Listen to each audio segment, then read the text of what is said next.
trial and error, beginner staff stuff. If you don't have enough lines to do it, you don't get any power up.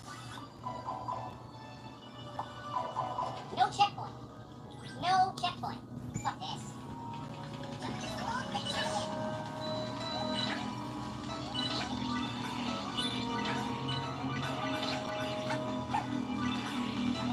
How am I supposed to do this exactly? Fuck me. Can I do the whole fucking thing again?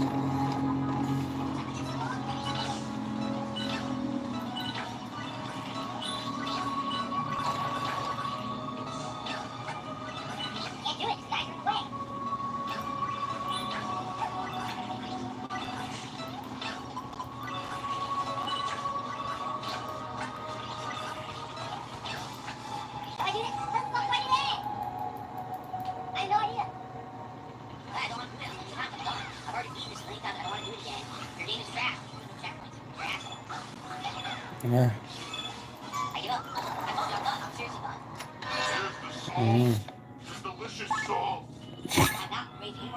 Delicious salt.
contributions are mandatory. Well, I have a feeling directly to you. No decency, no respect, no common sense, no fucking maturity. Is the guy just doesn't get reality.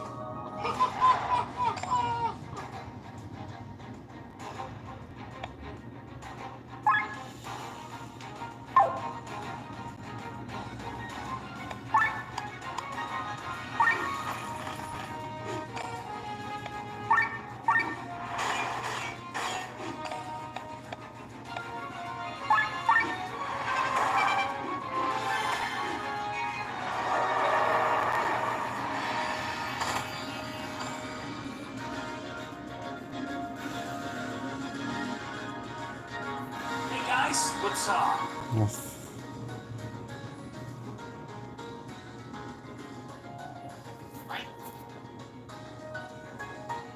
Novo endoprobiótico. Depois de cada litania, você se sente ajude a regular sua flora intestinal com o novo endoprobiótico. Equipado o seu Ai, meu Deus. Essas propagandas.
That's a lot of money to sit on to not do anything with.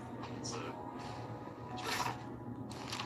I think that in a situation like this where you have, I've seen counterpoints to this right? This is actually something I saw in a Twitter post, which was not overreacting. I think it's this guy, the little bully, is, I guess not really, he doesn't have much of a father or anything, but they're trying to provide some perspective on the situation. And they say, well, the whole situation is hard to work. It's a bit overlooked. I have no idea what their names are. And I think it's important to hear those perspectives as we go in. But the long or short of it is, goes in and start why not? The problem is travel this money. Why doesn't it go there? And this guy who's an accountant more or less says, Oxe, tem 13, mano. Olha, tá. big charities ends up going to like the CEO's salary. It goes to everything but the actual charity and the idea of what you want to do. I think it's like honestly a very valid thing. It's like 7, 8, 9, 10 years too long to figure out what that is. Probably. You don't say anything about holding onto the money this whole time? Like, right. So he's he said several times in several streams and several instances that it's like this money goes directly to salary. There's no actual thing. So I'm not saying that my personal thought is I don't think more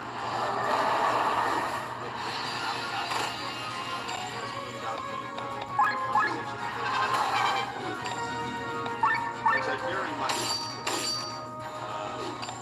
someone in a game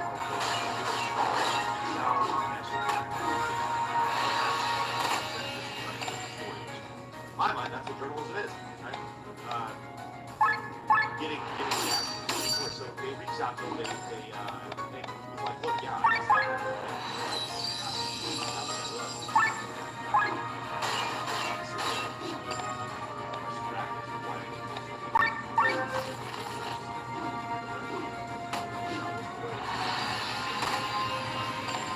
I feel like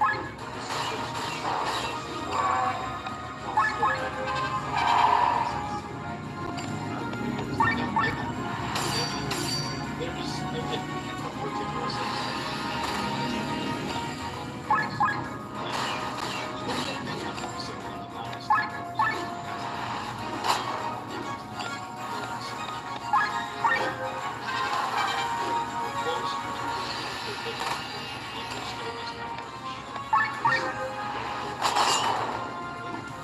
So it's not like it's still a mistake. It still shouldn't have happened, but it's kind of understandable. He just didn't know what he was doing.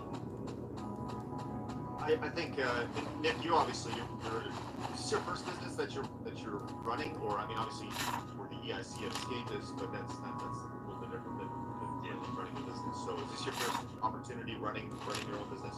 This is my first business running with money. Yeah. Right. This is And it's a lot. And so you're self-employed, right? You run everything. So I'm going to talk about that because there is an element to this. Now, I think your situation is a lot different because Gerard has been doing this for a long time, so much so that he can use his platform to gain maturity. Right? So obviously, I would like to think that he has had experience in handling money and money coming in and then paying taxes on that and dealing with employees and all this stuff. But talk about your experience because that's it's different. I'm just going to throw myself under the bus here. I've been doing it about as long as Gerard has. I've just been doing it the last 2 years. I only just managed to live off it. It was always in a hobby. Yeah, there does come a point where if we get to that get some money, you know, you realize, I can quit my job. And eventually you get so manipulated that you're sitting around and money's pouring in, and you're paying off every loan. This is actually a real thing, but I have no idea what it is. I have no idea. What does it mean to hire someone? Now, what is like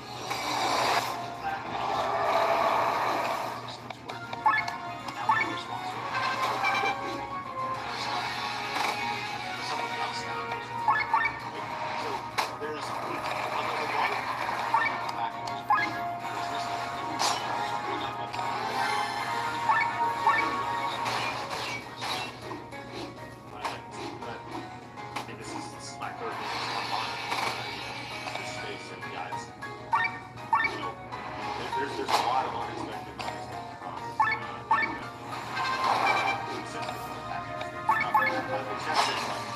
Is this a honest mistake?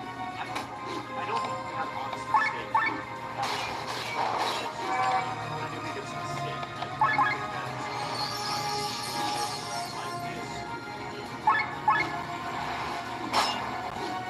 realize something was wrong, and you can sit on it, and you can forget about it. I'm not going to apologize.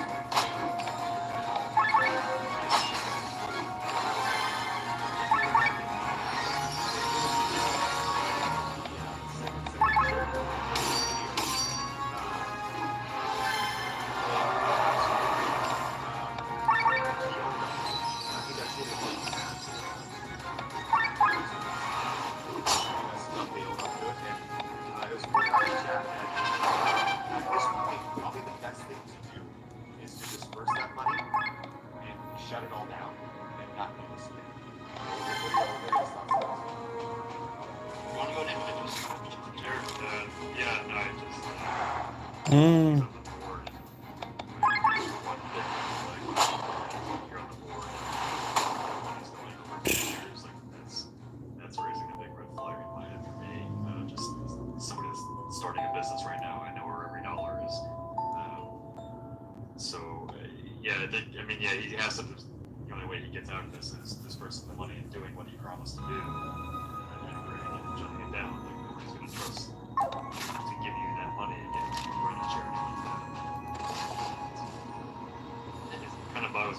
especially, and I'm sure people are looking at this, financial documents. It's one of those things where it's not good, but on some level it's understandable.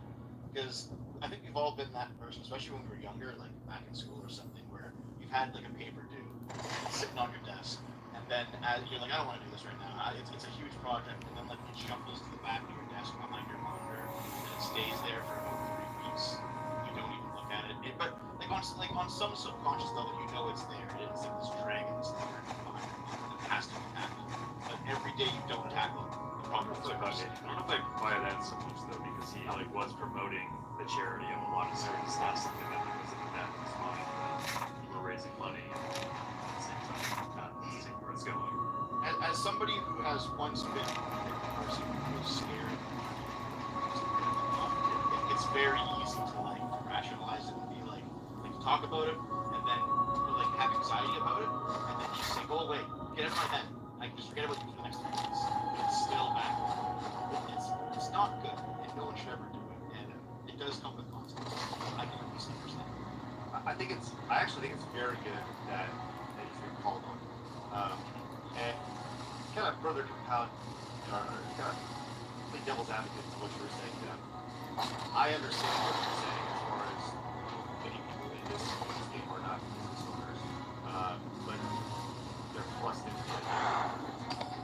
But, the question is, well, there's like $100,000 spent, right? And I think that money probably, I don't know, that money was probably pulled for $100,000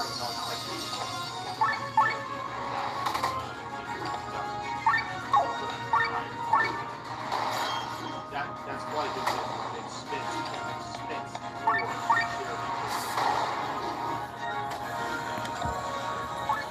That's my only assumption. I'm going to consider. I don't know actually says it.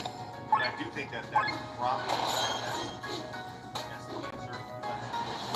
that money has to be spent to generate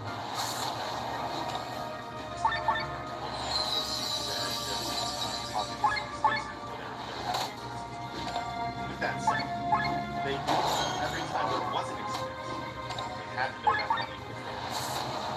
So that once it doesn't get the expense, well, they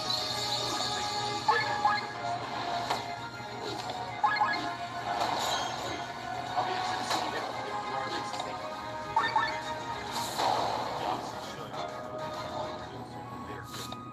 Clearly knew this was happening. This was going to happen because they reached out to him. They knew that we had two fairly large YouTubers coming out from it. And I would have thought that he would have probably. If I was him and I knew this was going to happen, I would have. I would have scored before that.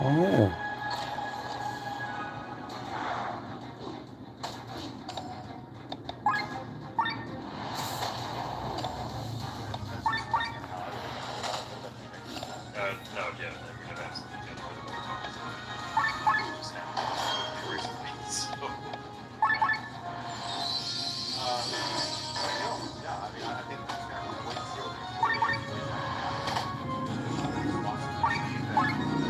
anytime there are sort of activations, charities, online, really any activity, I do feel like there is still back in mind. Wasn't that guy keeping a charity? He runs, regardless if he did it or not, the fact that there was forbidden was still out. Whether it was people or his staff. That's kind of why.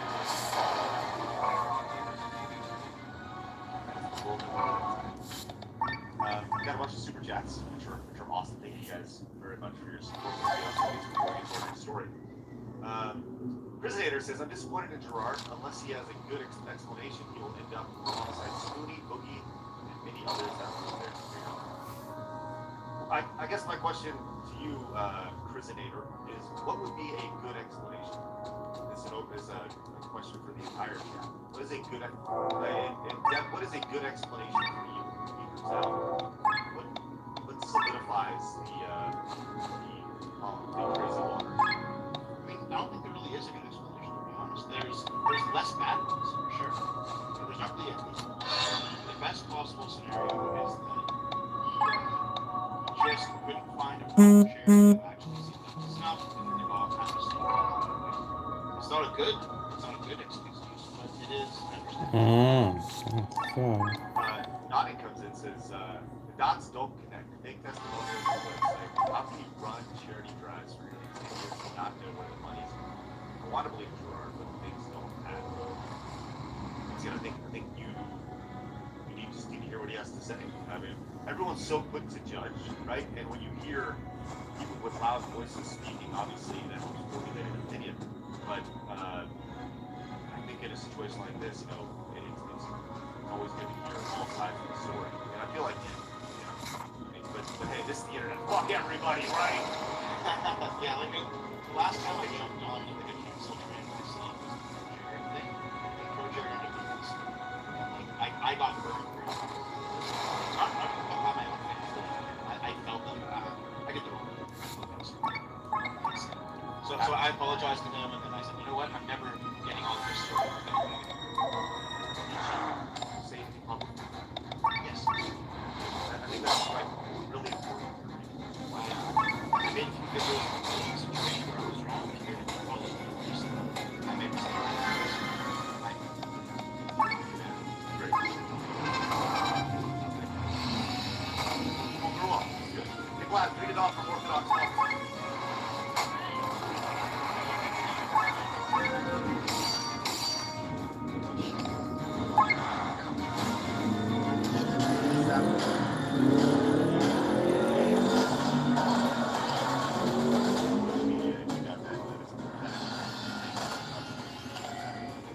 Blake lets us know that it's still not a scam. Okay, thank you, Blake. Appreciate that. Mercenary game says, so we're still playing the game where someone is blocked and begging for this to be blocked. And now, I guess players do have to, yes. GK says, as it stands,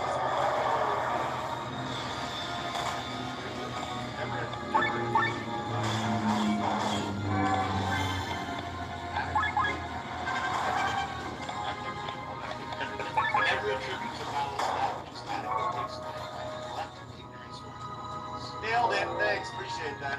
We are not dead. You can read all the super chats. No.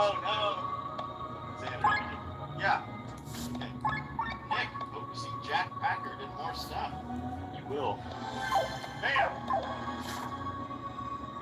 This is my community.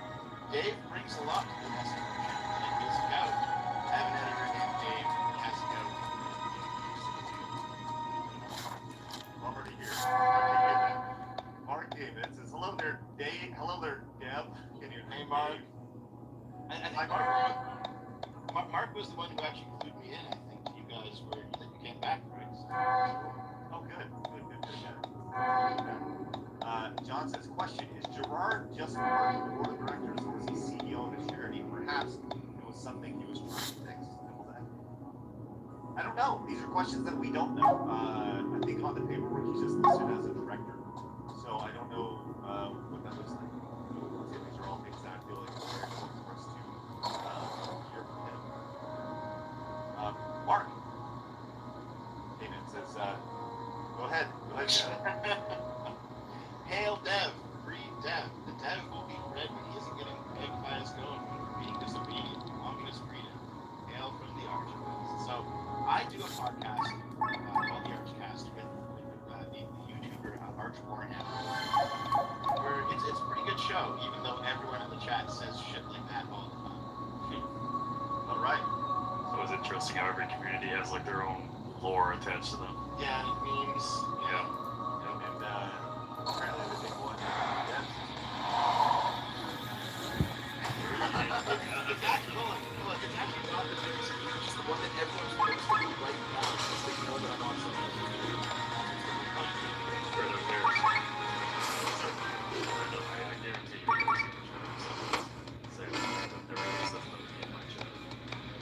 Can't wait. We'll spoil it. Evan came in and says, I'm actually just like works the stands on obviously aside from Matthew David. So one part of that garage is the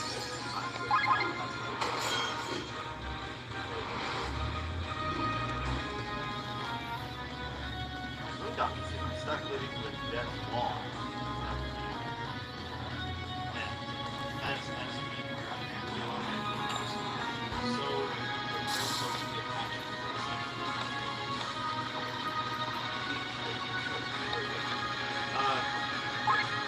Mike.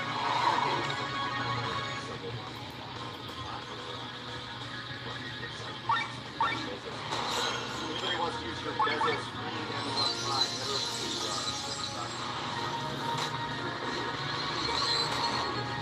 Also, speaking of memberships, Winston came in with 10 gifted memberships to the channel. That is spectacular.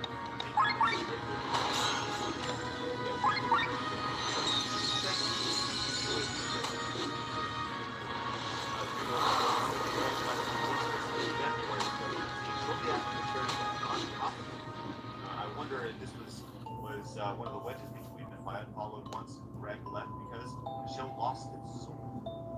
Thank you. Appreciate that, dude. And Kratos El Kratos gets placed on the bottom banner with a $69 Rumble rant. Said, I only $69 for the Craig charity. Let's go. Give me $69 side scrolling on the bottom.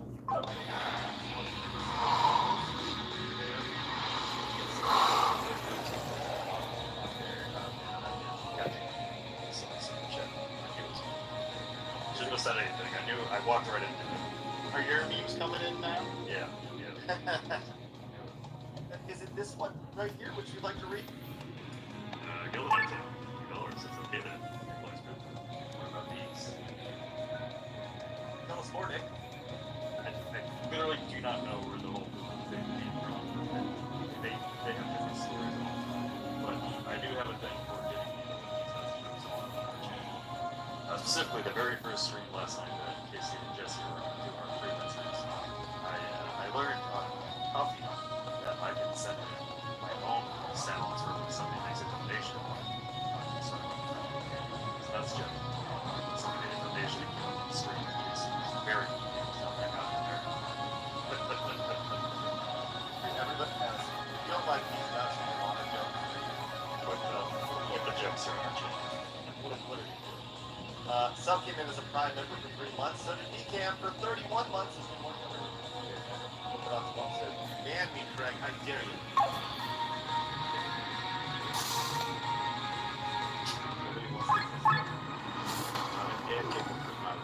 I like Gerard. Whenever I'm hearing.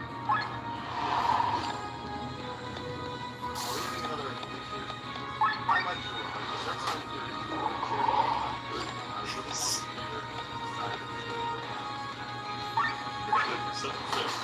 Yeah. I agree, Dan. Thank you very much.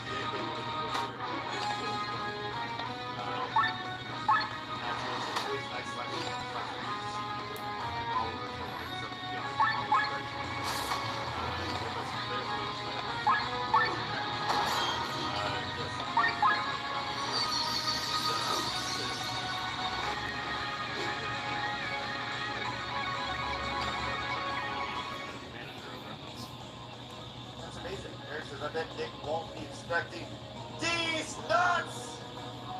Eric, I'm banning you. Or I have to vote for you. Shit. Wrong. Let's see if he holds to it.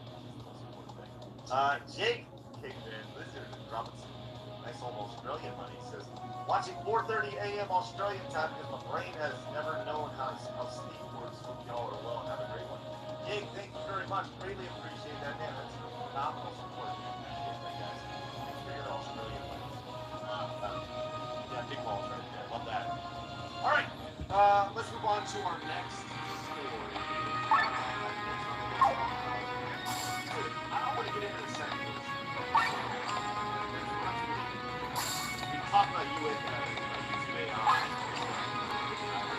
want to talk about whatever the second. So, what is what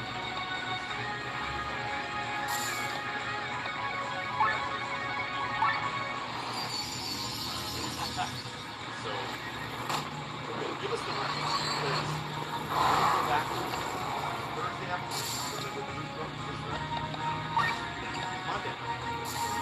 Monday last week, which is a very odd day to resign / fire. Usually that stuff happens on Friday. So my immediate since something happened. And I don't know how to talk about it. I think we have no good. But you also get five. Well, yeah, you can escape this with my brain. Escape is the but yeah,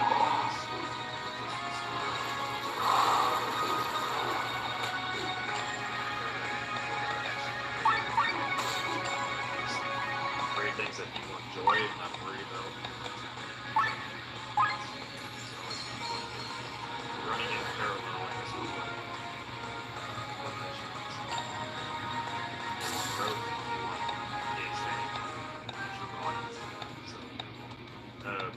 yeah, so I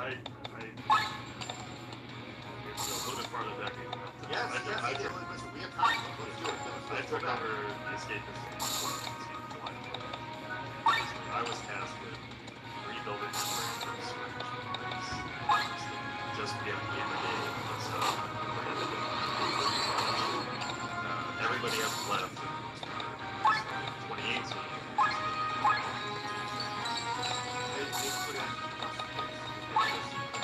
Put in most of this and we brought that.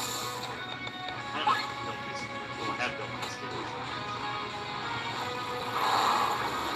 Yes. It just didn't work out.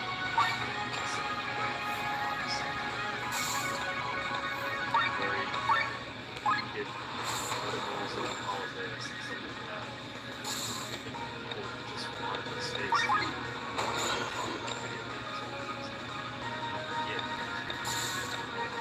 What I mean by that is not about politics at all, but a lot of times you can make websites that are not really running.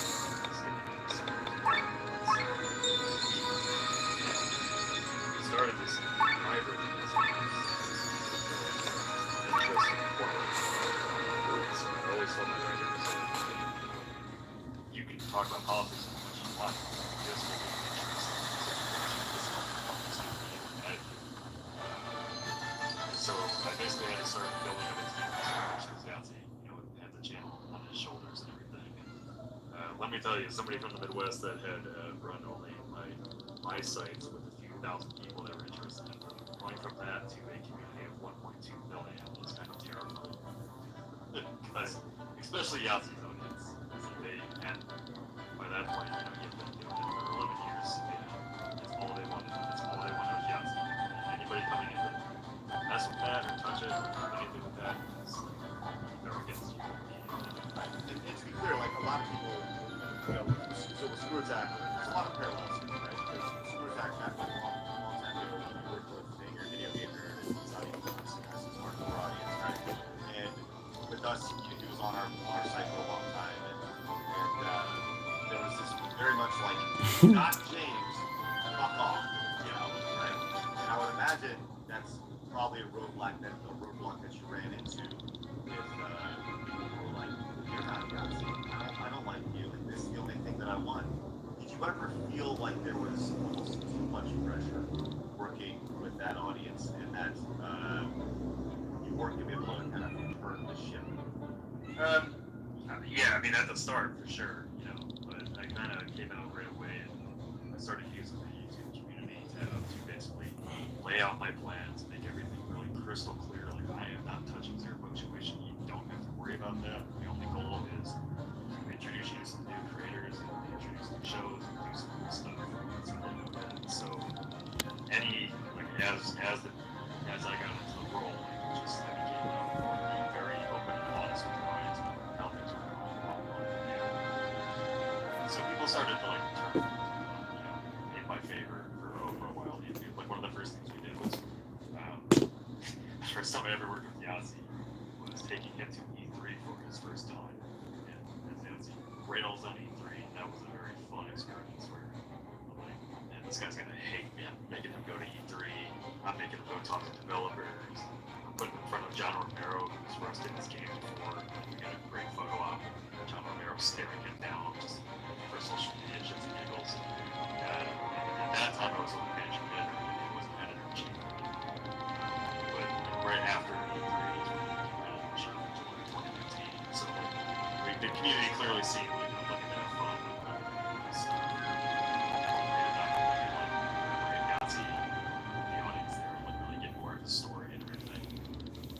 And so that's kind of like really what we did. Like we wanted the escapists that I built up to honor the legacy that had been come forward with a lot of interesting columns and personality, and not just another, IGN or GameSpot. It's just a news board with, we don't know who's writing or who's doing what. Right. Well, so you're successful in that, and then you, obviously to a point where you bring in a team, you start developing new content, you have developed a show, you work with sponsors. So fast forward, this in the interest of time, we are, it's a week ago. Yeah. A year ago, like almost a year ago, it was a year ago that we got sold from Places Gaming to Gamers, which I also found out about on Twitter. I had just bought a house 3 months before that. I'm like, oh fuck. And so we get to Gamers, and like, it was actually good. Like when we started out, we were excited. The Gamers saw the potential of this game. We already started to this. We really had free reign to do what we wanted to do as long as we were growing. And we were. We were on the back end, we were working a lot on memberships and trying to build basically a sustainable revenue model that would compound year over year, get us to profitability. The problem was, what did that look like? Like, you can go into as much detail as possible. Like, how much does it cost to run a video content? Something the size of Escapist with 1.2 million subscribers, the next many shows, blah blah blah blah blah. Like, is it 100K a month? Is that 50K a month? Like, what do we?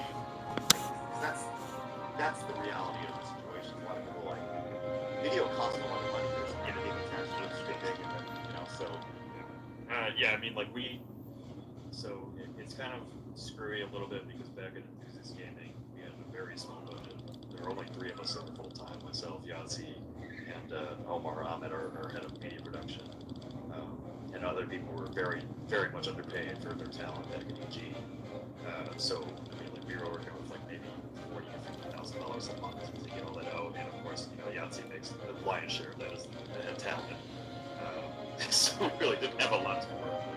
We just kind of made it work. So then we get sold to Gamers, and I had warned them at the start that like they caught up to our costs at G for our memberships, live streams, and all that stuff that cost us huge ads.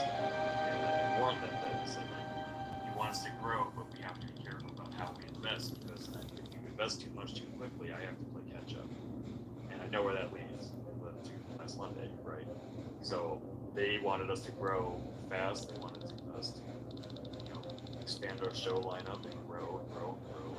So we made the hires that we needed. Well, not even that. So for 6 months, they brought in a manager that was above me, and basically the older guy really had no idea what he was doing. He basically set us back 6 months, where I had sponsors and deals that I was trying to bring in, and they were just getting shut down because they weren't enough money. Any money's good money right now. I got to get profitable. Right, especially in today's landscape, it's very hard to generate that something. Yeah. Okay, so he gets fired about 6 months ago, and then I take on the role. And at that point, I kind of knew okay, well, I am now the guy in charge, so everything's gonna fall on me if I don't reach the goals anymore. And so not only was I editor-in-chief of Escapist, I was also head of strategy for all of the video channels. And the problem with Gamers is they bought all these brands that had YouTube channels attached to them. They have not been active for years or months. As anybody in this space knows, it is really hard to bring a channel back that has a dead subscriber base. So they wanted me to revitalize Destructoid and Mary Sue and Prima Games and all these things. And you need editors to do that. And that costs a lot of money to get a channel running like that. So the last thing I was told, it was 2 months ago. We have just launched a couple new shows like the Stuff of Legends. Just that show was taking off for us with Frost attached to it. And then my CEO comes in and he's like, the YouTube channel's a little bit boring and stagnant. I'm like, when are you launching new shows again? Okay. We could move Cold Take weekly and we could do something easy to edit with Yahtzee, which was Yahtzee Unscripted. That wouldn't take a lot of effort to do and pump our views up like that. And so we did that, and his goal was for me to get the channel from, this was back in October, 5.66 million views up to 10 million by the end of the year. Seems very unreasonable. I was given that goal, and I said, okay, I better start packing my bags because I'm not belong to this world. So you see the writing on the wall. Yeah. You see the writing on the wall. They effectively fired you last week. What's that conversation like? Yeah, so I kind of knew something was coming because when they go silent on you, you're probably in trouble. So I was back home for Halloween for my mother's birthday, and I got like a PDF or a Google Slides file from my manager that basically laid out Yahtzee's profitable, Austin's gonna be profitable, the rest of your stuff, and then yes, I know this, thank you. So, but I was like, okay. So I went upstairs. I was pretty pissed. I'm giving him the numbers, and I'm showing him the bar graphs that show our money going up and up and up. And memberships and everything. We were on a growth pattern, and everybody knew it on my team. The numbers, they just wouldn't listen to me, and it's fine. And so, like at that point, I was like, pretty much told my parents, like, yeah, I'm probably gonna get fired soon. And it'll calm down, kind of thing. So Monday comes, and I messaged my manager at 6 in the morning. I'm like, hey, when are we meeting? Because they were actually in London at the CRO. I was video stream. I wasn't there. I wasn't invited, and I wasn't told anything. But two and two together, you're smart. So Monday morning, I'm trying to figure out, hey, when are we meeting today? Hey, when are we meeting today? 11 o'clock. Omar messages, when are we meeting today? No response. Right. And so by that point, the entire team is kind of up going crazy, like what's happening. Something's coming. So get into a call, start figuring out, like, hey, if something happens to me, what are we doing? And because, I had been saying, like, I'm probably going to get fired and everybody's freaking out. So we were in that call, and then I get the message on Slack. Come have a meeting with me. And HR's in there. All right, guys, bye-bye. This is it, huh? Yeah. So I go to that call. It's 2 minutes long. It's very basically, it's just not working out. We're breaking up. You see you later. And I basically said the call, like, I'm not signing anything. They didn't even tell me what the severance was or anything. They just didn't sign anything. Right. But why? Why did you not? Why did you, like, they're offering you a bucket of money, right? I'm assuming, right? They're going to offer you some severance, maybe 3 weeks. Well, yeah, so. Yeah, no, I had decided I wasn't going to sign anything because I just knew I didn't want anything. I'm an online personality, and I'm very transparent with the Escapist audience already, which was getting me in trouble as it was. I was like, there's no way I'm going to sign something that's going to put legal overhead on me that if I say something and they're going to come after me for it. And also, like, we knew what we had with the Escapists. We knew this audience would follow us and move it somewhere else. I didn't have any idea that this would blow up like this. I just basically I got fired. I come back to the call, and Jack Packer gets a message to come get fired. Okay, see you later. So he goes. Our newest video editor goes from Matt Laughlin, our lead editor on Extra Punctuation, gets the call. By that point, they're like, okay, what are we doing? Are we staying? Are we going? And everybody just kind of all, everybody agreed. Like, we're chaos, yeah. Yeah, we're just leaving. Yeah, freelancers, everybody's leaving. So, and beyond that, like I don't really. It's just been insane. So you've gone out of your way to be very nice. You said, I don't have anything bad to say about it.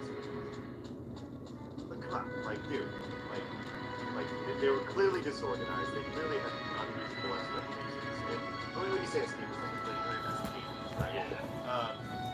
They didn't have anything bad to say about it. And I'm not asking you to say anything bad about it, but I am saying that, like, there clearly has to be some resentment towards the way the situation was handled based on what unrealistic expectations, which seems to be something that, as somebody who's worked in corporate games media before, when it had updates and all stuff, it doesn't seem attainable, especially when the vast majority of your business is built around using YouTube as a billboard to promote off-site ways of revenue, right? Whether it's I have resentment for all 5 years of corporate media. My team believed in me, and I knew what I was doing. I knew we weren't going to get 6-figure sponsorship deals. It didn't happen for 3 or 4 years. So, business minded me is going, like, my team and I went out and sold more sponsors for what we were doing than the corporate company did. So we had basically been preparing for this moment for the last 5 years, and we basically were independent already. We just had to work with the same amount of features, right? Which is why people are like throwing around conspiracy theories, like, how did you guys do this? How did this happen? We had the team, we had the structure, it was already there. We just had to take it to a new place. But I mean, like, gamers pay us well. We're underpaid as editors or anything like that. We pay very well. Yazzie's paid well. We get benefits. Like most of the people there, besides the people that stab me in the back. But other than that, like, gamers as a company is actually not a bad company. Like, they have a very smart SEO model that builds the backbone of their websites, and it works. And just the problem is, like, the type of content we wanted to create wasn't compatible with that. Right. So, lots of questions in the chat, and I think one of the this is interesting. They think they can just fire everyone and keep Yahtzee and Frost, and that's what happened. Is that I think, thought? I mean, they weren't going to fire Omar, our head of production, Yahtzee and Frost, I think, and they basically tried to task Omar with handling the rest of the shows that we had, which was, there was no way he was going to do that. So I think that was their expectations. Like, Yahtzee and Frost, both of them edit their own shows, and my team was just kind of overhead that they didn't need. But they didn't realize how much I actually do to keep that team running, and how much everything we do is collaborative. It's not one person on the show. Yeah, I'm called editor-in-chief, but half the time, just looking at editors and basically push out their ideas. That makes sense. Like I said, so after I sold Screw Attack, I worked with Full Screen for 3 years, and also did Screen for 3 years. They bought it as well. And one thing that really shocked me after, specifically with Full Screen compared to some with Rooster Teeth, was how little they knew about anything that we were doing. They knew nothing about us there. And they don't know anything about your brand, they don't know anything about your audience, they don't know anything about your, really anything. And it's just like, we'll figure it out. And then that's where the suits and ties come in. They say, well, you have X amount of dollars, and here are your KPIs. And like, if I never have to work with them to phrase KPIs, well, you know what a KPI is?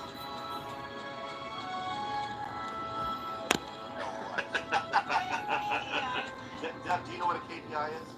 I don't, I'm sorry. Key performance indicator. Yep. So you need to get X number of views to generate X number of dollars, and this is how we're going to judge your success with your KPIs.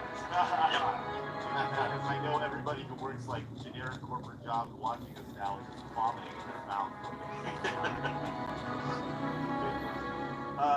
Lord Spleef wants to know, he says, maybe the escapists should burn down the house by bringing Movie Bob back. Oh, God. Did you deal with Movie Bob at all? Yeah, I mean, Movie Bob, he's got a fiery personality on his videos. He's a very sweet guy in person and stuff like that. I made sure that he got, like, the big picture back before he left and everything like that. so him and I have a good relationship. So, Yeah, he has like 18 internet controversies following him. Yeah, it was not easy being the editor-in-chief and having Movie Bob around, but I still love the guy, and he's a very nice person. So I actually very much agree with you. Exactly. He got to start on Screw Attack forever ago, and that's where we like first platformed him when he was just doing gaming stuff. And and then when he's off Twitter, he's actually a pretty nice dude. Yeah, but when I was working, I was like, stay off Twitter for today. Just stop. I love you, man. Like, just get off Twitter. So here's the thing. Like, I'm definitely an outsider in this space, right? Like, I'm mostly a viewer, way more than I am somebody who has connections or works a real job. This is still very surreal to me, right? I don't know anything about the corporate stuff. I did know somebody who was part of Maker Studios. Oh, yeah. Disney bought them, and the story that they told sounds very similar to the story that YouTube just told. It's the same story for all these companies. Like and the reason, like one of the reasons, like we knew exactly what to do when this happened, because I've studied what happened with Defector. I studied how the Kind of Funny guys lived. I studied how Last Stand started. I studied Min-Max. Like, I modeled everything that we did on these games while we were under a corporate company after those guys, because they're successful where all the corporate media sites are failing. It's like maybe, so I spent my 5 years trying to get them to understand, like, there is no sustainable model in corporate media. You have shareholders to please, that you're going to get 10 million views on YouTube, and it amounts to like $5,000, and it's you can't sustain that. Is it possible? You get one video that goes 10 million views, and they're like, how do you do that again? Like, right knows. If I do, I would be the most successful video person on the planet. Okay, so corporate media, obviously, we all agree. Everybody here agrees that corporate media it probably won't exist at least as they're trying to exist 5 years from now, right? This is something that people who are investing in this, they always think they know better, but at the end, it's always the same story. So how long does Kotaku have? How long does Polygon have? Like, I think Rooster Teeth is gone in a year. I don't know if you saw it, Craig, but Kotaku just had a bunch more layoffs like 2 days ago. Yep. The only way these sites survive, that's why I was trying to get ahead of the game with the Escapists being under a corporate model, is a fan-funded platform. And you can have that under a corporate model if they let you do it. But when you have to make, I don't know what the CEO's pay or my boss's pay or anything was, but I mean, like, when the team that's making the content is being treated as well as the guys that are just coming in with a strategy that makes no sense, and they don't pay attention to the content you're making, that's where it fails. It's one of those things where you basically need the owner with the vision in a sense, right? Because I've been following Yahtzee since before he joined the Escapist, and in my own research for this, I did look back into the Escapist history, and I know that you came along after Alex Macker sold the company, right? Yeah. And he had kind of a fiery personality too, but you could tell he was passionate. Like, he was a private owner. It wasn't a whole bunch of different owners who own a whole bunch of stock. And they have like a board that works in their interest. It was one guy who owned it. And for better or worse, at the very least, you knew that one guy, he had a consistent temperament. He had a vision. He wanted to build a company in a certain way. Now, if you disagreed with that, that's one thing. But at least you could all be on the same page. When you're dealing with a whole bunch of stockholders and a board, it gets very, very dicey. Yeah, well, I mean, a lot of these companies, like, especially Enthusiast Gaming, you go look at their investor deck, and it's like, we have an audience of 300 million people across all these sites. I'm like, no, you have an audience of 300 million clicks, because those are not dedicated audience members paying attention to anything you're doing besides what is on Google. That's not an audience. So, can I tell you a quick story about Enthusiast? I go back to Enthusiast. Well, actually, probably when you were, when you were probably working with it. Right? Yeah. Oh yeah. Yeah. Oh, deja vu. Were we on calls back in the day? We fucking might have been. We may have been on a call back. It just clicked right now. Yep. Yeah. I remember going and hosting EGLX Toronto. Okay, I was the host up there, and that was like I remember dealing with is Minash even still? By the way, everybody watching, this is so inside baseball. Like most people, we have 1,000 people watching right now. 1,000 people don't care about this, right? But have you seen it? Is Minash even connected with the company anymore? No, he got completely pushed out and sold. He got pushed out. Yeah. No, that was Yeah. like it was his company. Yeah, no, he's off. He went and formed Glimmer, the mental health foundation that he's running, and he just announced his leverage venture capital firm with Mare. You might remember Mare too. Yeah, vaguely. Yeah. Yeah. That's funny. Yeah, I I was actually, man, it's so interesting. It's so interesting that like this like the worlds are colliding like right now. It didn't even dawn on me until right Yeah, now. only my site, Only SP, was the first site that Enthusiasts ever acquired. Yeah, so I was around before Enthusiasts even really got going. So there's back in Enthusiast game, there's only one person left from like our original team, Julie. She's a graphic designer, and she's the last person standing out of all the corporate suits, kicked out all the talent. It is what it is, man. What a crazy world. So okay, so fast Hopefully forward. you didn't have stock, because my stock's worth nothing there. No, you know what's funny? What's funny is I was actually talking about working together, and there was Hero who ran the struggle. Yep.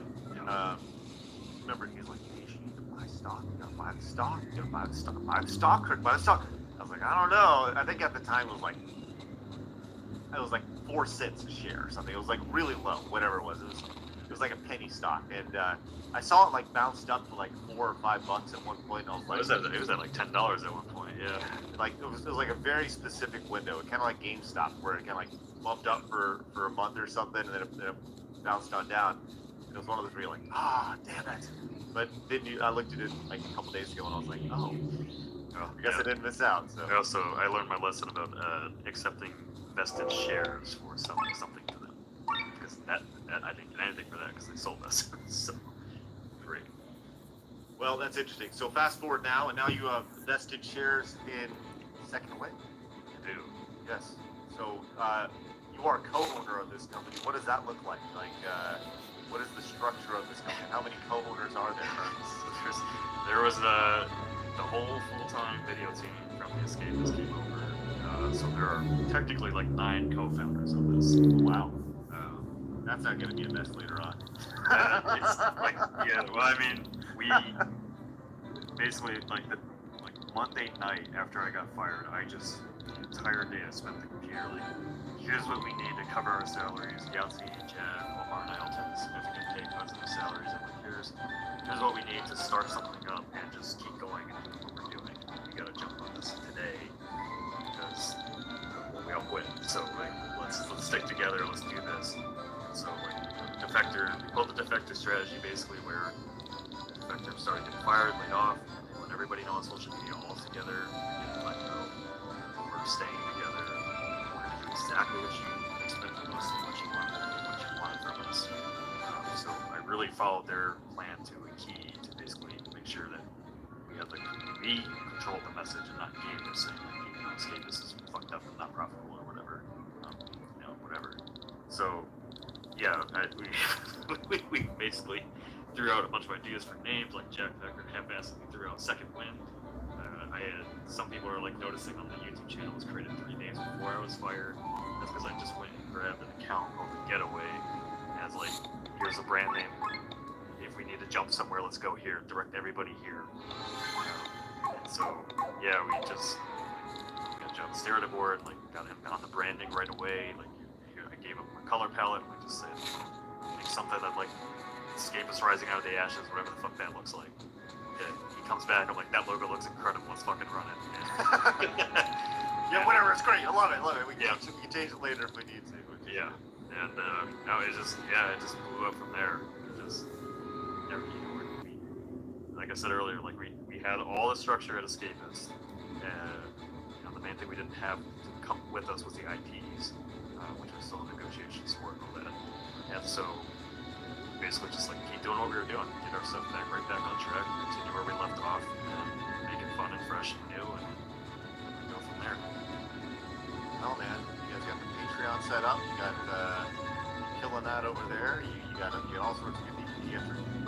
live streams, and you said your first video is going up tomorrow. Tomorrow. Yep. Yahtzee's brand new show, Fully Ramblematic. And I haven't checked the Patreon should be updating crazy numbers right about now because we launched at 11:18 last Tuesday. Before I came on the podcast, it was just about to hit 6,000. I don't know what it's at now. 6,000 supporters. No, $6,000. $6,000.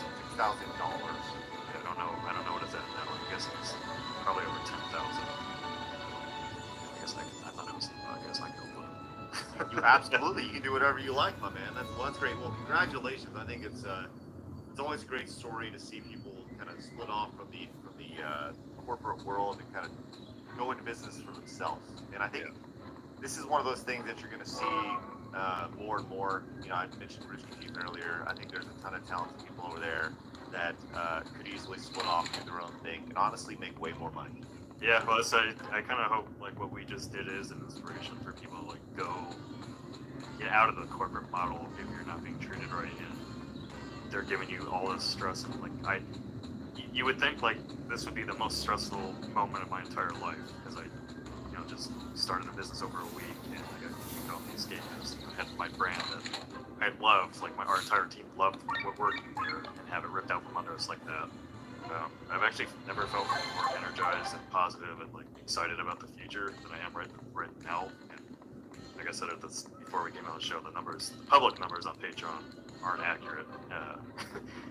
We just finished the end credits for our videos, and we already had 2,000 people in the credits at the $10 tier. So we're doing way better than I thought we would be. Suck it, gamers! Let's go! Don't you just want to feel like Homer Simpson going get sucked down doing this? You know you do. You know you do. Come on. I'll have my victory lap after we get our IP back in some way or form. What if you don't? We make new shit. So instead of like it's really easy to mess with IPs. Yeah. Well, I mean, like the first episode of Fully Ramblematic came in Monday. We're gonna put up the premiere page right after I'm done with the stream, and I've watched it, and it is the freshest feeling thing I've seen from Yahtzee in years, and it is like you can tell he's passionate about it again, and just I don't know, it's just got a nice feel to it. I did have to have him take out a crack pipe out of it though. Oh, okay. Why? What? Wait, why'd you have to take a crack pipe out? What the hell's that about? YouTube guidelines won't like that. Fucking YouTube, man. Oh. He came up with an even better idea. I'm not sure if YouTube's gonna like it, but I was like, it's not a. Okay, I want you to have that one. Okay, that's great, man. Congratulations to you guys. Congratulations to your success. I think it's spectacular to see, and obviously, the more people that separate from the corporate gaming entity, the better everything's gonna be. And the sooner we can actually have crack pipes and videos on YouTube, the better everything will be. All right, let's move on to another story. Do we have to? I wanted to ask a bunch of questions. Oh, yeah, by all means. I didn't want to interrupt you. You were on a roll, man. I didn't want to interrupt. Yeah, fire away, man. Yeah. Okay. So you're just this is the first person that I've ever interacted with. You are the first person I've ever interacted with who is doing a worker co-op model. Because I've read about the model a lot, but I've never met someone who's actually doing a worker co-op model. That's basically what you're doing, right? Yeah, Jack Packard's handling a lot of like our business organization stuff, law. Turns out I've known that guy for 5 years. Didn't know he was like a business savvy guy, and he's all of a sudden like, oh yeah, like my wife and I run a couple of companies or businesses, and like I know all these lawyers and stuff. Okay, I'm glad you can do that because I didn't want to do that. So yeah, we are basically keeping the same org structure that we had. Worker co-op often has like a board of directors that will help make decisions together. Everybody owns an equal share of the company. So that's all stuff we're still figuring out. If it's a worker co-op, then that's what it is. But it might be some kind of hybrid of that for us. Just because what we had worked, and we don't want to change it. Mm-hmm. And well, it's one of those things where because you're all friends, it probably goes down a lot smoother, right? Yeah. Everything works together. So because I know like one of the big problems on paper with the worker co-op model is if you hire 100 people suddenly, now they all got to co-own with you. And it's like, well, I don't know these guys, but if you're all friends, it works. Yeah. And I guess it's the same thing. Like if someone decided to quit, it's like, well, do you buy back their shares? Like there's a bunch of hiccups, but it's a model that seems to work if you're all friends. Yeah. So it smooths over, you know. Yeah, and the big thing for us is we are all just creatives. We're not in this to make $1 million. We're not in this to be ultra profitable. Like we just want to get our salaries back that we had, give people some raises that deserved it, that didn't get it, that didn't get it, and then just bank the money and be sustainable and just keep doing what we're doing. Yeah. I think honestly, that's what a lot of small businesses kind of want to do. Is like, it'd be nice if they did, but generally it's like, well, I want to hire all my friends. We all have a good life. You know, that's how it is with me. That's probably how it was with you when you started. Yeah, no, of course. I mean, I think that's, you know, dealing with 9 people all at one time is making those decisions is tough. I think those are, you're certainly going to have, you know, roadblocks in that, but I think that's just how business goes sometimes, you know.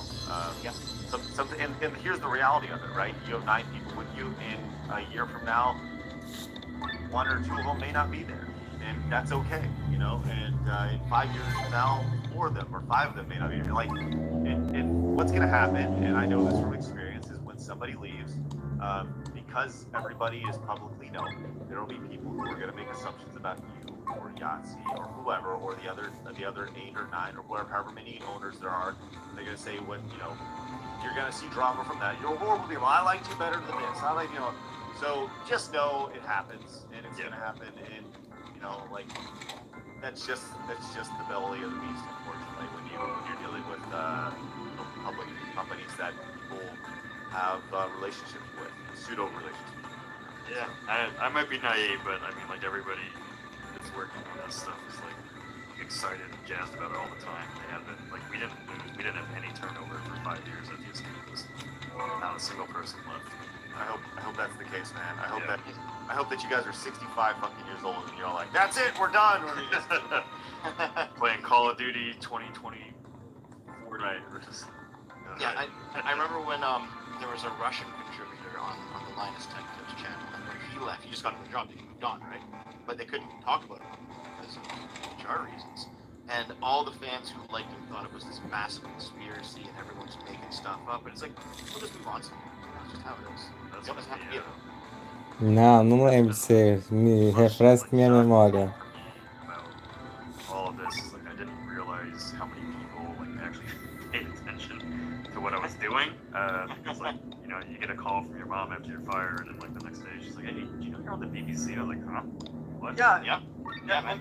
Talk about that. Like, did you guys reach out to these people? Like, and do you feel like Yahtzee moving was a big move, right? Because, you know, he and Escape has been one of the same for the better part of his entire career. 16 years, yeah. Right.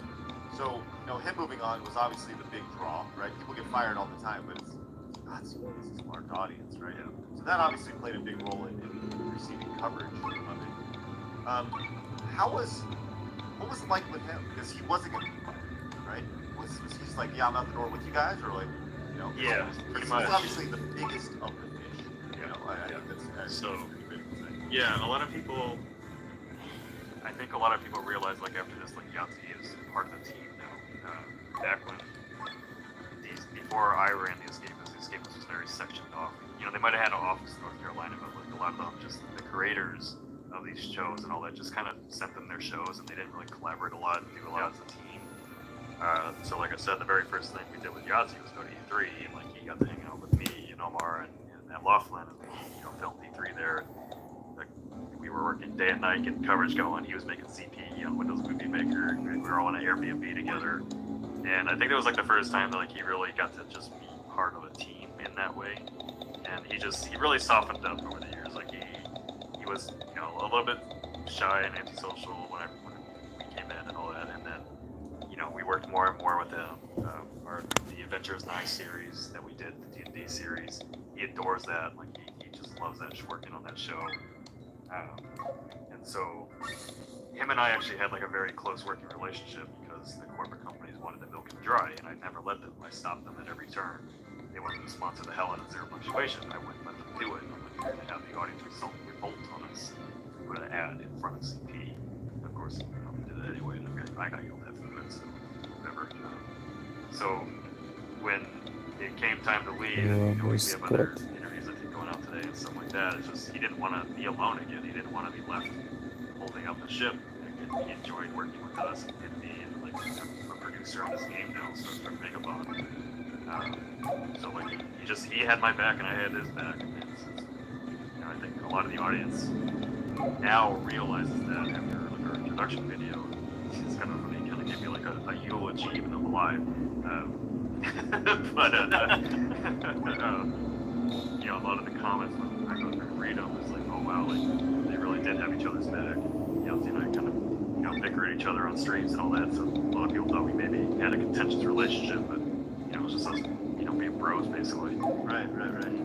So see, here's the thing. Like I would have thought that you had to have known this story would have blown up because like Yahtzee is a big celeb. Jack Packer on Red Letter Media, big celeb. Like when I remember when the Game Grumps first split up, John and Aaron, that hit mainstream news too, right? Things that like this big do tend to break out of the containment, I knew like if we were successful in pulling off what Defector did, it would get picked up. I didn't realize it would be picked up at this scale, and in Yossi's own words, like we kind of became overnight a little bit of a symbol of like standing up to the corporate greed of bleeding people dry for money for media, and I think that's really what the story ended up becoming, and like what a lot of the coverage was that like we walked out together, we stuck together as a team. We knew we had the talent and the value to stick together and make this thing work. Just the pace that it's working. Like, I look straight up in our budget that I put for this to be successful, just to cover ourselves. Like it would included all of our different revenue streams, and for Patreon for the entire year, I thought we would do maybe $12,500 a month at best. And I think after today, tomorrow or so, we're gonna be doing between like 50 and 70K a month. Pretty awesome, man. Good, yeah. Instead of sheer, I don't know, morbid curiosity, when you see this, look at Blade, I tried not to look at that. and then you scroll down and you see that big old dip right there, 10,000 subscribers, and you're like, oh man, we're doing so. Oh no, they lost everybody because we left. Nick, does it make your heart swell with pride? I've tried not to think too much. Like we put a lot of love into the Escapist brand, and like I know it's a brand name, and thankfully, like the community has really listened to me when I said like the people still writing there have nothing to do with this. They're our friends. We support them. Like, we want to see them continue to succeed if they can. But yeah, I mean, of course, it feels good to know that like people have our back, right? Like, and that like everything that I had worked for over 5 years, and getting people to recognize the talent creators on the channel and be a community of people that like actually wanted to be positive, wanted to escape, your favorite hobbies, all that, like actually stuck with us. And to like give you an idea, like the scale of this thing, our Escapist Discord, by the time we left, had maybe just under 5,000 people in it. The second Wind Discord, after 3 days, had like almost 30,000. And I think we hardly had to ban anybody. Like people were like on board with the vision, being positive. It's just been everything. It's been everything we could have hoped for and more. We're coming out of a bad situation. That's great. Yeah. The thing is like you probably, if you were just given more time, you probably could have hit their metrics. I think. Yeah. No, we were like Voltaic and stuff, Legends, and Youngsters. We were posting our views, and I had fought for an entire year to get merch going. Gaga over at Zero Punctuation merch, and they were begging us every day for Adventures Night plushies and merch and shirts and Culting merch, all this stuff, and I kept being told there's no value in that. I'm like, what are you talking about? So I finally get them to agree to it, and I sign a contract with Shark Robot, who's now working with us on Second Wind, and I'm fired a week later. I'm trying to bring you money, so everything that we're doing right now, we already have sponsors on board, we got the Patreon going, we got merch going, got some other deals in the back end. This is all stuff that I was trying to do for them, and I just got stopped at every turn by corporate middlemen. Yeah. I mean, it's like I said, I've been watching Yahtzee since before he joined this game, right? So I remember that period of time, maybe years years ago or like 2 years ago or something where everyone just went to the channel to see the new zero punctuation and then didn't watch anything else that was there, and nobody cared. I know it. When a video hit your feed, people would just comment, "What? Like I didn't sub to this channel. What is this? Oh, why are you posting this? This isn't what I subbed to." You know what I mean? And you mentioned that you were facing an uphill battle with the other shows on, but I did check in like 6 months ago, and they were getting traction. You know, it wasn't the 100 view that it was 10 years ago. Like they were growing. They probably would have grown into their own thing given enough traction. Like Craig, you mentioned that if it wasn't AVGN, everyone told you to fuck off. But I mean, Pro Jared still built a brand on your site. And I think the FFS TV guys, they were on your site for a while. Didn't they build a brand too? Like, Oh yeah, it still works. Yeah. Yeah, for sure. We provided a platform for. I mean, I said this yesterday. I was on a show, Camelot, that like if you were to play the 6 degrees of separation to pretty much any YouTube creator out there, we're like 1 or 2 degrees away from everybody. You know, like we have a relationship with at some point with pretty much everybody. And I know that's a crazy statement, but the origin story of, you know, whether like talk about Movie Bob got us started there. Like small or big, it was all touched in some way, shape, or form by what we did back then. And you know, so providing that outlet, and I think, you know, Nick, one of the things that is a struggle is when you have something that is very popular, a show that's very popular, personality is very popular, getting that rub to other shows is very. It's like in wrestling. Like you know, you have the baby face who's super over, get beat by the new heel, and the new heel gets more heat because he beats the baby face or whatever, right? And then, you know, it's the same mentality attached to it. So it's interesting to be able to get that rub from the stars. So yeah, I mean, well, you were an enthusiast. I mean, like their entire thing was you need to find the next Yahtzee, and I was like, why? Like, yeah, well, if somebody has Yahtzee's numbers, why would they come work for you? They can just go independent. It doesn't exist anymore. right. So like Frost came along and popped in my inbox, and I heard his voice, and I didn't even see his editing or writing or anything. Just that voice. That voice is gonna bring people in. Boy, did it! And then it turns out like he is extremely smart, talented, fantastic writer. And, I did end up finding the next Yahtzee, and then I got fired. Now it's with you, sucker. Okay. Yeah. We only got a few more minutes left. Oh, sorry. I mean, I had more questions, but it's fine. I'm sorry. Well, no, what you have? I mean, I'll tell you, Nick. How long do you have, Nick? I'm good. I got right now. You're just starting a company. Yeah. All right. Well, Deb, fire away. What do you have for Nick? Okay. I have one last question. It might be a question that you have to go no comment. Yeah. I understand. How is it that they retained the zero punctuation IP? Because every time I've looked at like other creators who have joined channels, they've kept their IPs, right? Like Craig, you don't own James Rolfe's IPs. No one who worked at Channel Awesome owned. Like Spoonie owns his own IP still. You know, the Walker brothers didn't keep it. How? Like, what the hell happened there? That has nothing to do with gamers. Yahtzee, when he joined the Escapists, like he had just started out, and like his words, like he was a dumb kid. He sold his IP to the Escapists so that, you know, he could do a show and get funded for it. So he has really never owned the CPD IP. It's always been owned by either the Escapist or Enthusiast Gaming or Defy Media or Alloy Media, Gamers, whoever. Like no comment about like what's going on with it right now. It's just he was kind of ready to do something new. You know, 16 years. So, but what I will say is like fully emblematic. Like people will love ZP. You're gonna love that even more. I think it feels so fresh and fun and new. All you have to do is just change the yellow background to green.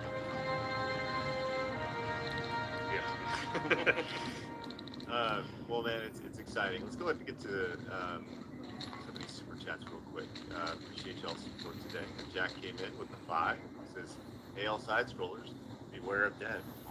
For he isn't coming, so do not trust him." Yeah, so that's from the Archcast. The guys in the Archcast are significantly more right-leaning than me. So the joke is that because I'm politically moderate, Naturally. And the joke from all those on the left is that you're an extremely right-wing bigot, right? That's I've heard that a few times too. Yes. Of course. Yeah, somebody that is in media and lives in Missouri, I get both sides of that stuff. So, And I'll say this: like, there are a lot of people. Like,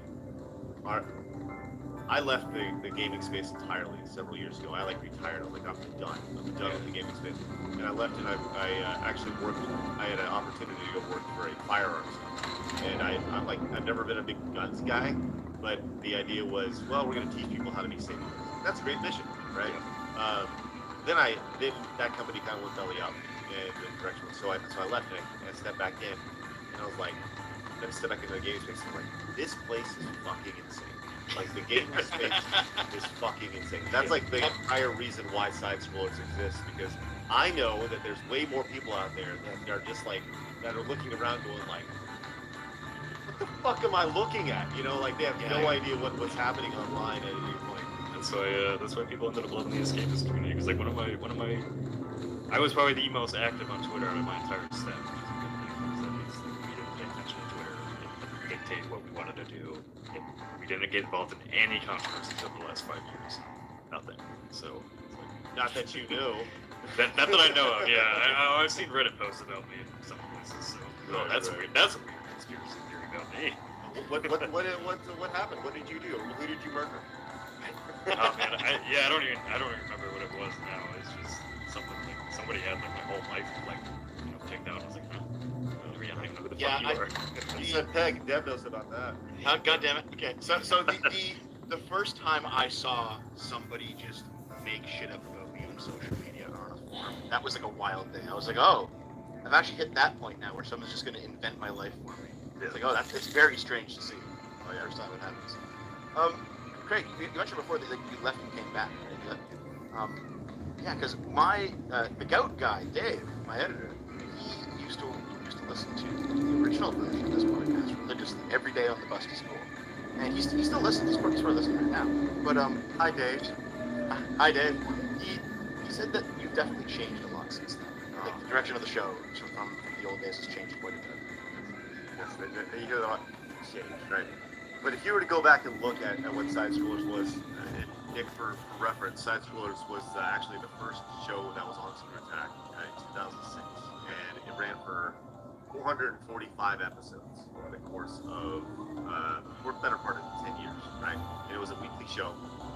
And if you were to go back and look at what Side Scrollers was then versus what Side Scrollers is now, you see how people like change.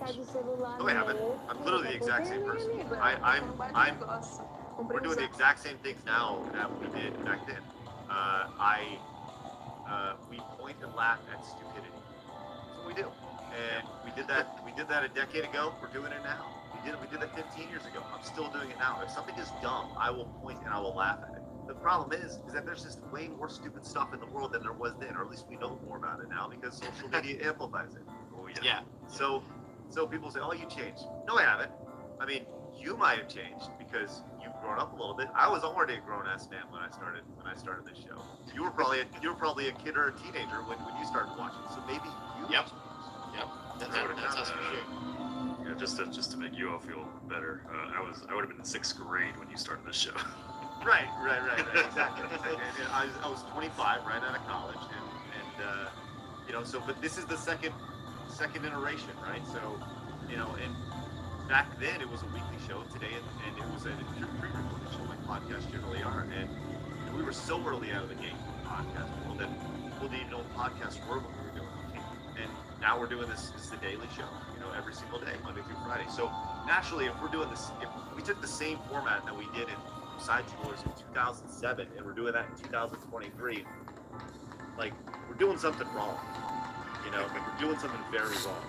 Sure? Are you sure? Because Yahtzee might have something to say about that. Well, That's true. People come for Yahtzee, man. That's it. Well, here's the thing, though, right? Like, also, from what I did watch a fair amount of Screw Attack back, and I mean, it wasn't overtly political, but there was the occasional like George Bush joke or Obama joke, right? Because it was just kind of all I guess, fun, right? Yeah, I guess, yeah. You just threw in whatever, right? Because it was funny. But nowadays, if you make a political joke, you have 18 different fucking hashtags, and everyone just sending down your throat on Twitter, and it's like, geez. things have definitely changed a lot. For sure. And like, you know, the most fascinating thing about that is you know, going back to that team, like we never talked politics ever. I didn't know anybody's political leanings. I still don't talk politics. It's not something that I'm really interested in. I think that if you say, you know, if you identify as a Republican, or you say I'm a Democrat, or this is the only way that I'm going to think, I'm going to lump myself into this group of people, you're probably fucking boring, right? You're probably really boring. So like, how about you think for yourself and not just go along with the current thing? So and that's goes back to like common sense, man. Like, just don't. The most fascinating thing about like what Nick is doing right now is that's fucking punk rock. That's punk rock, right? Like, what we're doing here is punk rock. This is the alternative to the bullshit. This is the alternative to Rooster Teeth. And all the people who are like, who thought they were punk rock are the biggest fucking corporate whores ever, right? And that's what I love about what we're doing here, is that we are the alternative. What I've done my entire career has been the alternative to the bullshit at IGN and the bullshit at Rooster Teeth or whatever.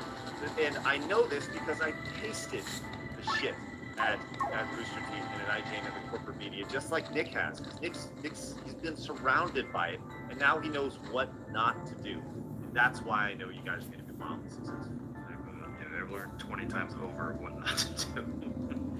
It was kind of, the funniest thing was, like, I predicted 3 separate times when my managers would be fired, and I was right all 3 times. And then on the phone with my mom about 3 months ago, I said, "Hey, Mom, like, if I ever tell you that I'm gonna get fired, I'm getting fired."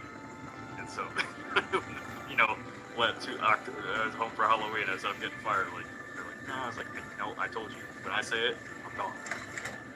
Yeah. I mean, I don't have the same type of experience that you two guys have, but I've worked like a lot of grungy blue-collar jobs. Of course, you know, there's been some construction stuff, some working for the city stuff, you know, doing the jobs that you don't like to watch people do, like pick up your garbage or maintain the parks or whatever. You know, all the behind-the-scenes jobs that make society look nice. I did a bunch of those over the years, right? And man, the minute I could start doing YouTube full-time, it was heaven. It was like, how could anybody possibly take this job for granted and screw it up and corporatize it? You know what I mean? It's like you're ruining one of the best possible things about living in the modern era. When I think about now that I've gone through 2 corporate companies, it basically ended the same way, as I fired at one and, you know, sold by another one. I don't even know why they're in it. It's like, it's a frustrating, annoying, fickle business that nobody wants to be at the top. They're just angry all the time that you're not hitting them 100 million views. Like, get out. You don't want anything to do with it. Yeah. I mean, if it's like an individual or like a creative team in charge of a channel, they're just happy to see the steady growth. They're happy to like make the product and like interact with their fans, and they don't need to necessarily, like, there's probably some metric hitting that you have to do as a necessity of the job, but they're not gonna pull their hair out, you know. These aren't. Well, I mean, maybe you are right now because of your current situation, but you know what I mean, though, right? Like, people aren't like this. They're not like a corporation that's pressuring you to do a certain thing. It's like you can actually take it at your own pace. No, I mean, at least for us, like, I always ran the escape as more like a business than a media thing. Like, I wanted to make sure that we pulled in revenue from all these different sources so that we never relied on just ad revenue, because that's dumb.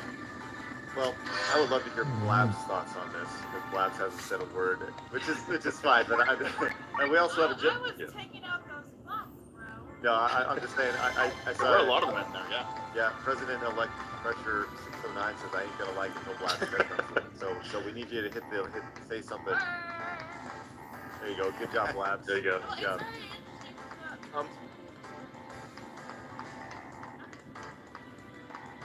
I have one last question that I've written down after listening to you guys talk about it. Have you heard from anybody who's still at the Escapists, like what kind of fire they're currently on? No comment on that. All I'll say is there hasn't been a statement made yet, or publicly available. You can go look at the comment sections on any Escapists video. Yeah.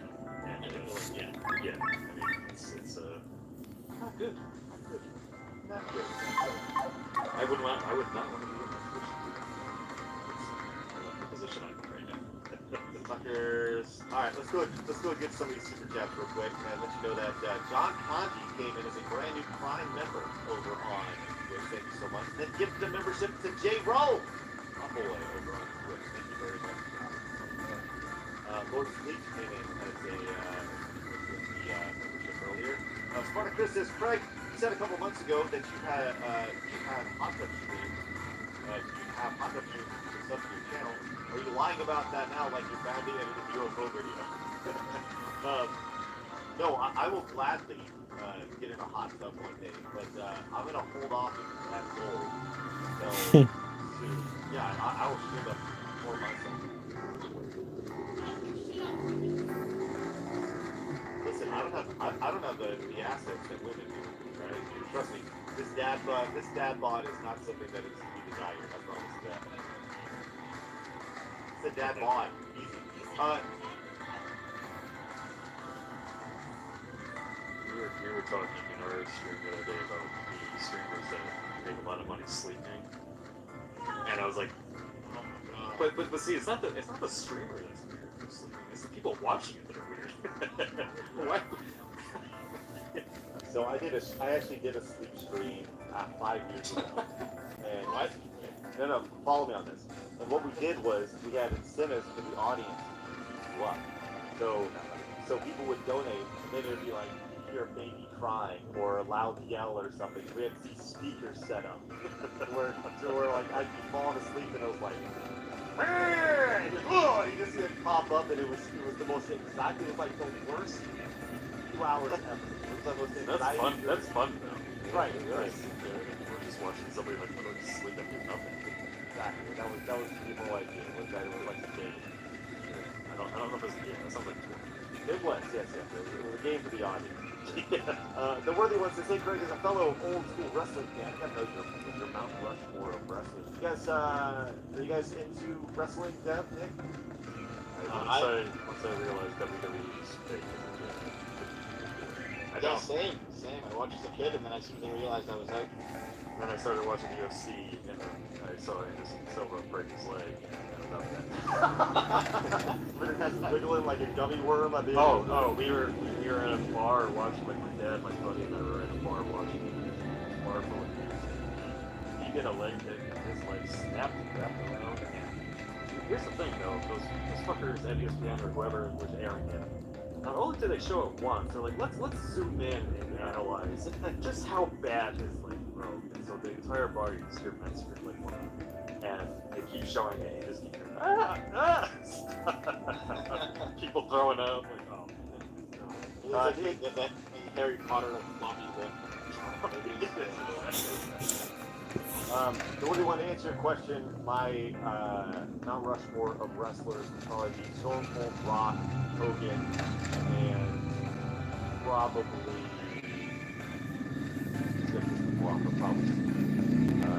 probably Cena. Who? John Cena? No. Yeah. What the hell, Vlad? All you gotta do is burst through a piece of paper. Mercenary says, my runner is Andre, probably Andre the Giant, Warrior, Hogan, and Macho Man. What's the guy's name that comes out of the coffin?